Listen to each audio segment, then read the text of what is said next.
Thank you, Mr. Chairman. I'm glad we're here today to talk about insurance and insurance regulation because I've been looking at a problem that's costing American families about $17 billion a year.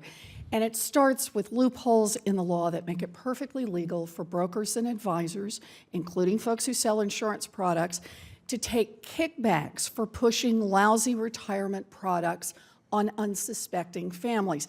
Now, consider what happens with annuities. An annuity is an insurance product in which somebody invests today in order to get a steady payout when they hit retirement. The insurance industry is selling about $200 billion worth of annuities every year, and there may be some circumstances where buying an annuity makes sense. But as one observer noted, quote, "It is not an accident that objective fee-only advisors hardly ever recommend annuities, while commissioned salespeople seem to love them."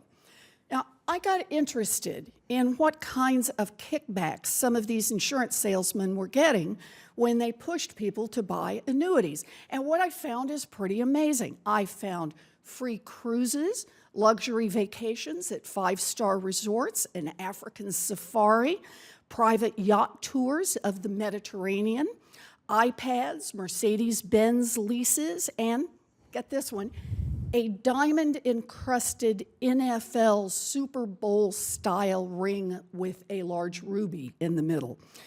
Mr. Chairman, I'd like to enter a few of these examples in the record, if I may. Thank you, Mr. Chairman.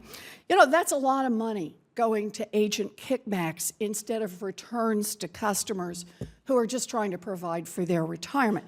Now, Mr. McCarty, you've been Florida's insurance commissioner for over a decade, and in that role, you've been a real leader in protecting vulnerable seniors from some of the insurance industry's most abusive practices around annuities. Since you're here today, could you describe some of the practices that you found in this market? Yes, I share your deep concern for the vulnerability of our consumers, particularly as it relates to sales of annuities, where there is a lot of opportunities for misleading our elder seniors into buying products that are not suitable for them. And what we use the term is churning and twisting, where you would move them from one product to another product so you could get the new commission and potential bonuses that you've already articulated. We have taken a very aggressive role in Florida. We have specific laws, not only in the insurance code, but in the general code against any type of profiteering off of our seniors. We've passed extensive laws that require the salesmen to explain the different products that they're selling and how it differs than the product they have and why it would be superior.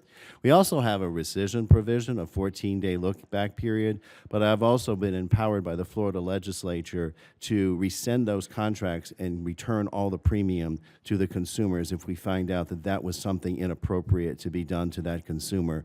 We're also looked at a lot of things in terms of we're one of the few states that look at sales materials to make sure they're not misrepresenting to our seniors. So we have an aggressive policy of protecting consumers in Florida, and we are continuing to look at other states for best practices and would certainly welcome opportunities to do what we can to want to make sure that there's a flow of benefits. We don't want to stop the opportunity of consumers because there are legitimate products, but at the same time, we need to be vigilant in protecting our consumers, and I'm proud that we do that in Florida. Well, I want to thank you very much for your work. As you point out, you are one of the few states that is that aggressively involved.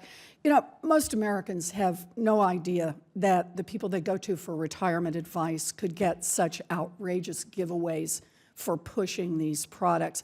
And I believe that the solution here starts with transparency.